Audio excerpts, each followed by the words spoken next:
Hello students, welcome back to Geography Guru channel. This is our third episode of class 10th Geography chapter number 6 Manufacturing Industry विनिर्माण उद्योग। पिछले दो last session हुए थे, उसमें हमने बात की थी विनिर्माण उद्योग क्या होते हैं, उनके क्लासिफिकेशन की बात की थी, कौन से फैक्टर उनको प्रभावित करते हैं उनकी लोकेशन को, और हमारी अर्थव्यवस्था में उनका क्या योगदान है। ये सब कुछ हमने जाना, समझा और पढ़ा। आज का जो हमारा एपिसोड रहेगा, इस एपिसोड में हम कुछ इंपॉर्टेंट इंडस्ट्रीज़ की बात करने वाले हैं। कृषि आधारित उद्योग हैं उनके बारे में पढ़ने वाले हैं। हम पढ़ेंगे वस्त्र उद्योग, उनमें से सूती वस्त्र उद्योग और पटसन उद्योग की बात करेंगे, और फिर हम चीनी उद्योग की बात करेंगे। बहुत इंपॉर्टेंट सेशन रहने वाला है बोर्ड एग्जाम के पॉइंट ऑफ व्यू से और एनटीएससी दोनों के लिए। कृषि आधारित उद्योग कौन से होते हैं ये आपको पता ही है। कृषि आधारित वो उद्योग होते हैं जो कृषि पर निर्भर करते हैं अपने कच्चे माल के लिए। कपास, जूट, रेशम, ऊनी वस्त्र उद्योग, चीनी, खाद्य तेल उद्योग, ये सभी कृषि आधारित उद्योग है, क्योंकि कच्चा माल इनको कहाँ से प्राप्त होता है? कृषि से। कृषि आधारित उद्योग में सबसे पहले वस्त्र उद्योग।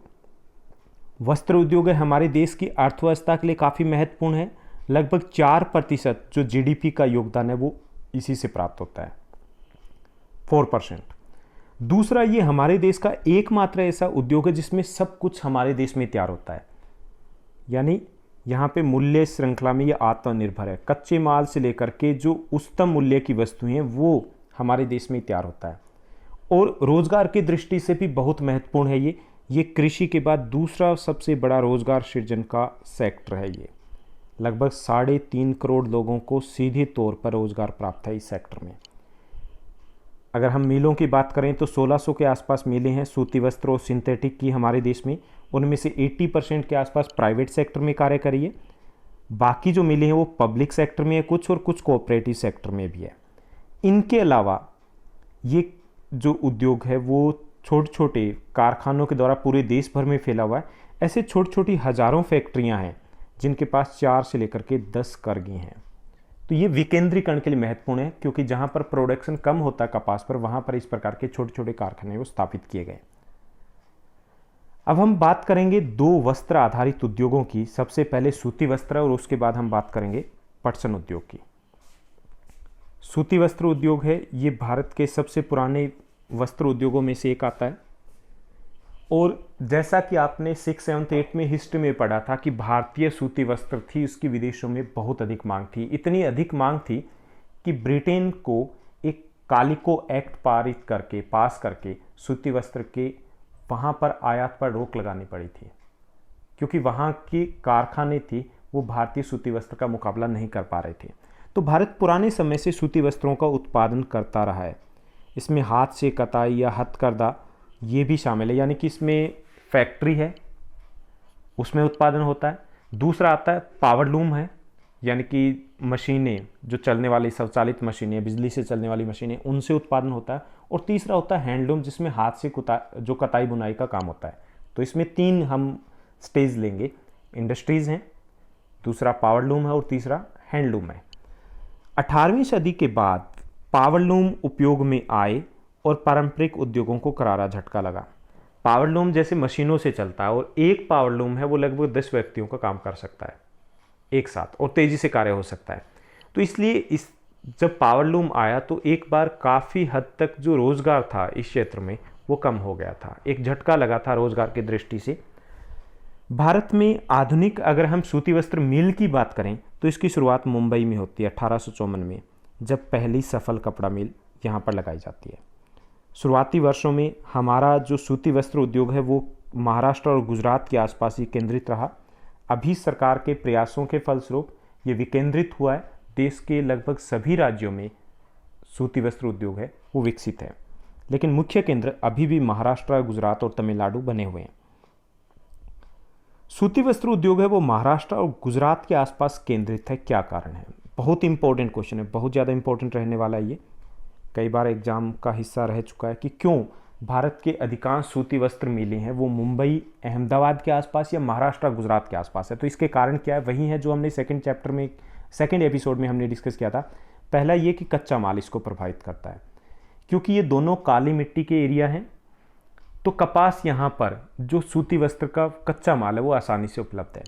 दूसरा, सस्ता श्रम, क्योंकि घनी जनसंख्या वाले इलाके हैं तो सस्ते श्रमिक भी, कुशल दोनों उपलब्ध है यहाँ पर।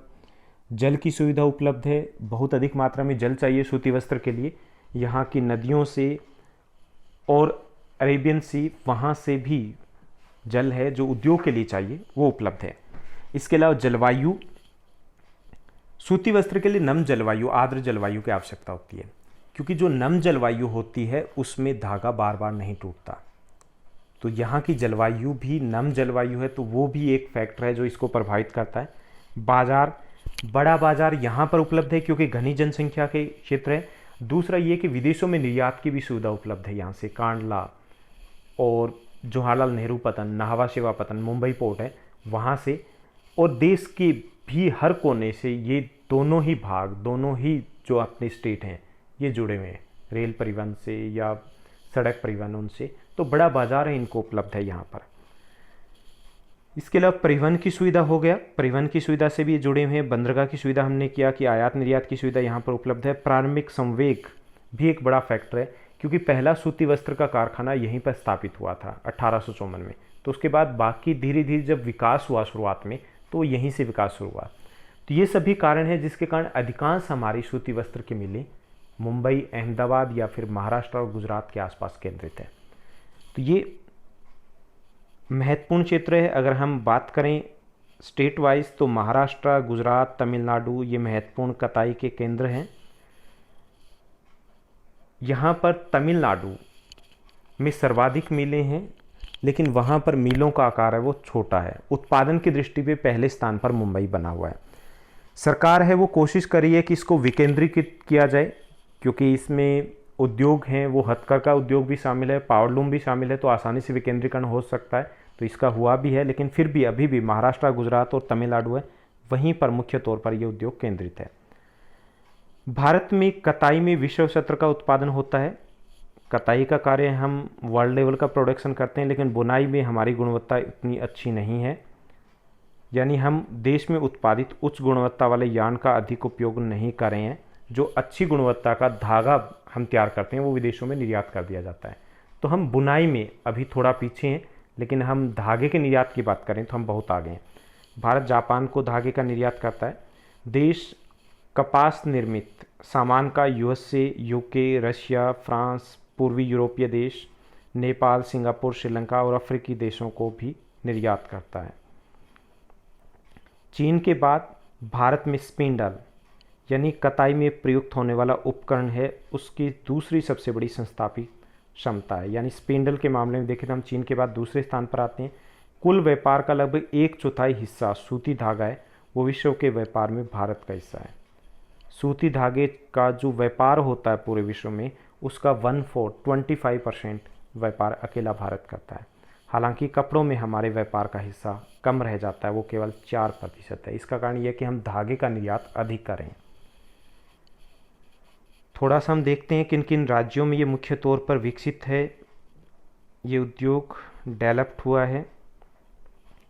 तो ये है महाराष्ट्र का ये इलाका है, यहाँ पर गुजरात का अहमदाबाद, वडोदरा, सूरत का इलाका है। तमिलनाडु में ये उद्योग केंद्रीकृत हुआ है। मध्य प्रदेश में इंदौर के और भोपाल के आसपास का इलाका है। राजस्थान में भीलवाड़ा का जो इलाका है वहाँ पर भी ये उद्योग है, काफ़ी तेज़ी से विकसित हुआ है। और इसके अलावा वेस्ट बंगाल, यूपी, हरियाणा, यहाँ पर भी हालांकि कम है लेकिन कॉटन मिलें हैं वो विकसित हैं। तो ये प्रमुख एरियाज़ हैं जहाँ पर सूती वस्त्र उद्योग है वो कार्यरत है। अब सूती वस्त्र उद्योग के सामने कुछ समस्याएं हैं। वैसे तो ये जो समस्याएं हैं वो हमारे सभी उद्योगों की कॉमन समस्याएं हैं, साझी समस्याएं हैं। तो एग्जाम में अगर लिखना हो तो आप ये सभी समस्याएं किसी भी उद्योग की पूछ जाए तो वो मेंशन कर सकते हो। पहली जो समस्या वो विद्युत की अनियमित आपूर्ति की है। बिजली 24 घंटे विद्युत चाहिए होती है मशीनों को चलाने के लिए, तो वो अनियमित आपूर्ति होती है, कब उपलब्ध होगी कब नहीं होगी, तो ये बड़ी समस्या रही है।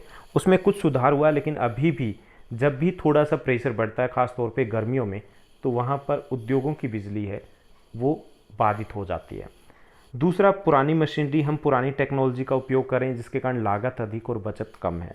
तीसरा, श्रम का कम उत्पादन, हमारे श्रमिक हैं उनकी उत्पादन क्षमता कम है। अगर हम जापान से तुलना करें तो हमारा उत्पादन क्षमता है वो 33% के आसपास है।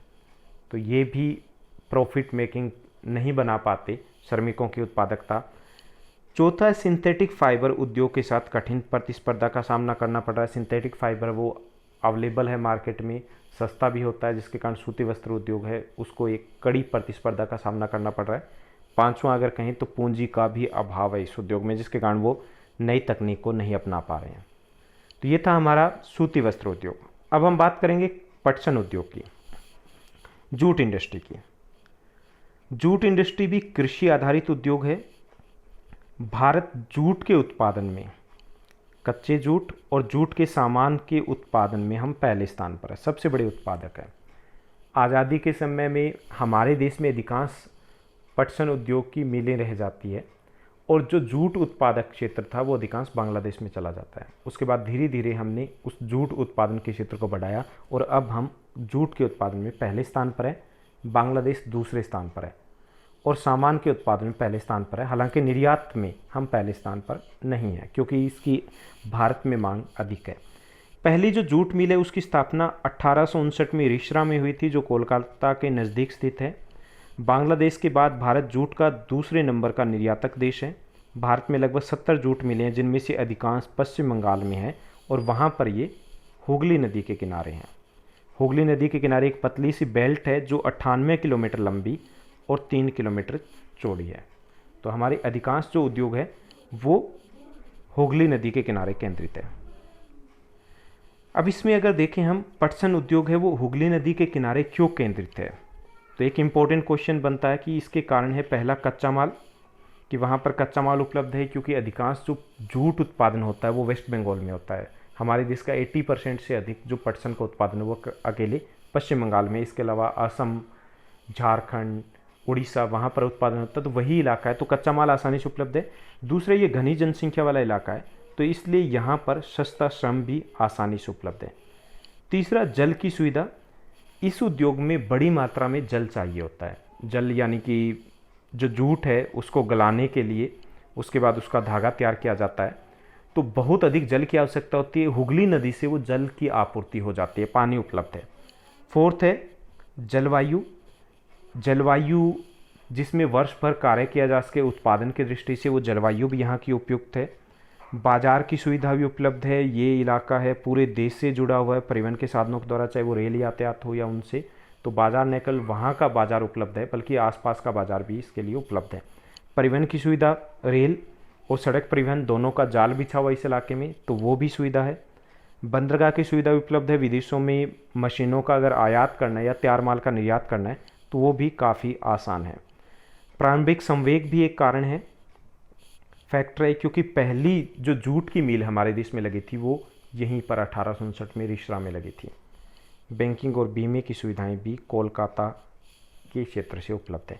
तो ये सारे फैक्टर हैं जिसके कारण ये उद्योग यहाँ पर हुगली नदी के आसपास केंद्रित है। तो इम्पोर्टेंट क्वेश्चन ये भी बनता है कि हुगली नदी के आसपास ही केंद्रित क्यों है ये उद्योग।